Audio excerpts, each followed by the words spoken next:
Bonjour, j'ai testé pour vous cette paire de jumelles, la Meopta 842 dans la gamme Optica. La gamme Optica, c'est une nouvelle gamme chez Meopta, plutôt en entrée de gamme. Alors Meopta, si vous ne connaissez pas, c'est un peu un outsider dans les fabricants, dans la mesure où c'est une marque européenne qui fabrique en Europe. Il n'y en a plus beaucoup. Il y a les grandes marques que l'on connaît, Zeiss, Leica, Swarovski, etc. Et c'est un cercle plutôt assez fermé en fait, parce que dans les jumelles, en dehors de Zeiss, Swarovski, Leica, il y a très peu d'autres marques. Il y a Docteur, mais qui a été racheté, je ne sais pas très bien où ils en sont, je ne sais pas s'ils fabriquent encore des jumelles. En tout cas, Meopta se porte plutôt bien, donc c'est une marque tchèque. Et les produits sont plutôt à des prix attractifs. Alors il y a du moyen de gamme supérieur, limite haut de gamme, mais assez abordable. Et il y a aussi des produits entrée de gamme. Et donc c'est le positionnement de la gamme Optica. Donc là c'est une paire de jumelles qui a un champ de 131 mètres à 1000 mètres. C'est un champ un peu dans la moyenne pour une 842. Donc ici rien de particulier. Ce qui est particulier c'est le prix. On est sur une paire de jumelles qui est un peu en dessous de 400 € pour des 42 mm, surtout d'une marque européenne. C'est pas si cher que ça. Alors j'ai pas de certitude sur l'origine de la paire de jumelles en termes de fabrication. J'ai aucun doute que Meopta fabrique son moyen de gamme et son haut de gamme en Tchéquie. J'ai visité l'usine, voilà, c'est clair. Et puis les tarifs sont cohérents avec du Made in Europe. Ici, je me pose la question, en fait, il n'y a pas d'indication de l'endroit où est fabriquée la paire de jumelles. Tout dépend si le produit est exporté aux États-Unis ou pas. Les Américains imposent de préciser où le produit est fabriqué. Et là, c'est pas précisé, donc j'imagine que la paire de jumelles n'est pas exportée vers les États-Unis, ou en tout cas, elle doit être packagée autrement pour les États-Unis, je sais pas. En tout cas, bon voilà, à ce prix-là, on peut se demander est-ce qu'il y a des composants optiques qui viennent du Japon, par exemple, des choses comme ça, ou est-ce qu'il y a de l'assemblage qui fait ailleurs. Franchement, je ne sais pas. En tout cas, Meopta est quand même assez concurrentiel sur les prix, donc c'est possible que ce soit de la fabrication totalement tchèque. Toujours est-il que derrière, ce qui nous intéresse, c'est la qualité. Alors sur Bon Optique, c'est vraiment étonnant, la qualité d'image au centre du champ. On a des détails vus sous un angle de 0,5 minutes d'arc, c'est très bas, c'est très étonnant. C'est vraiment dans ce qui se fait de mieux en termes de résolution au centre du champ. La limite de perception de l'œil, c'est une minute d'arc, donc là on est 2 fois en dessous. Donc ça apporte une sensation de micro-contraste vraiment très bonne.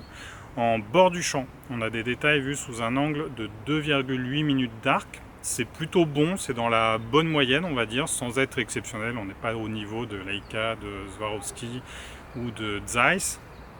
Ça reste quand même très bon.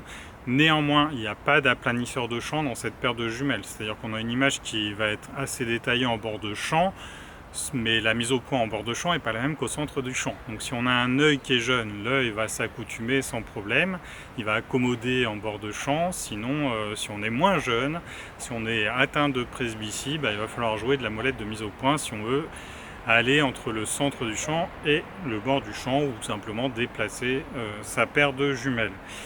Au niveau de la neutralité des couleurs, on a une dominante jaune-vert qui est dans la très bonne moyenne. On a des images quand même qui sont assez neutres en couleurs, donc ça c'est très très bien. Ensuite, ce qui nous intéresse, c'est la transmission. J'ai mesuré sur Bon Optique dans le vert une transmission de 85%. C'est moyen sans plus. Les meilleures paires de jumelles sont à 90% et un peu plus.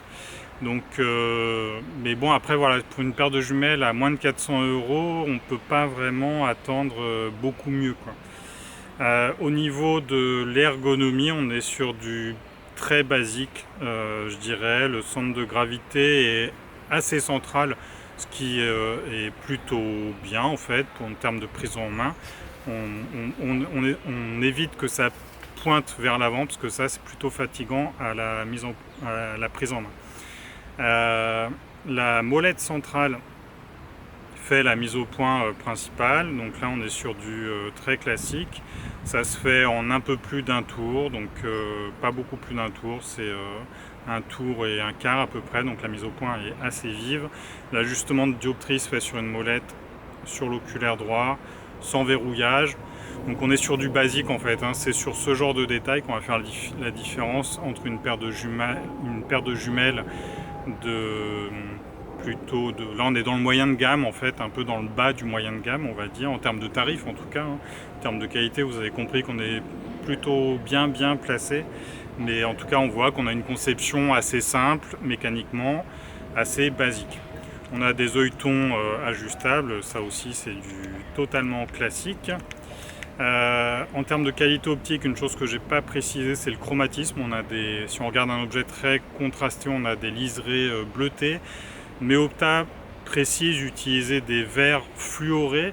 Mais alors des verres fluorés, pour moi aujourd'hui, ça veut pas dire grand chose. Ça veut pas dire que c'est de la fluorine. C'est certainement pas de la fluorine, je pense, dans cette gamme de prix. La fluorine, c'est un cristal qui coûte cher et qui est difficile à travailler. Mais on a aujourd'hui de plus en plus des verres fluorés comme le FPL 53, le FPL 51, 55, etc. Donc j'imagine que c'est ce type de verre plutôt qu'il y a dans cette paire de jumelles, qui sont d'excellents verres en fait, qui ont des qualités qui peuvent quasiment se rapprocher de la fluorine, mais en tout cas qui sont plus faciles à travailler, qui sont moins fragiles. La fluorine, ça reste un verre assez fragile. Bref, en tout cas, la sortie de cette paire de jumelles, c'est vraiment une excellente chose si on est soucieux d'éviter d'acheter de la fabrication en Chine, parce qu'en fait on ne sait pas forcément dans quelles conditions c'est fabriqué en termes de protection de l'environnement, en termes de protection des travailleurs. Et cette paire de jumelles, c'est plutôt une bonne option pour un tarif vraiment très très étudié. Alors il y a plein d'autres produits qui sont sortis en même temps dans la gamme Optica, il y a d'autres paires de jumelles, vous pouvez aller voir sur le site de Meopta. Il y a aussi des lunettes de tir, là c'est plutôt pour le domaine de la chasse, mais en tout cas tout est placé un peu sur de l'entrée de gamme en termes de tarifs, et donc ce sont plutôt d'excellents produits. J'espère que ce test vous aura été utile. Si c'est le cas, n'hésitez pas à laisser un pouce bleu, à suivre la chaîne, et je vous dis à bientôt.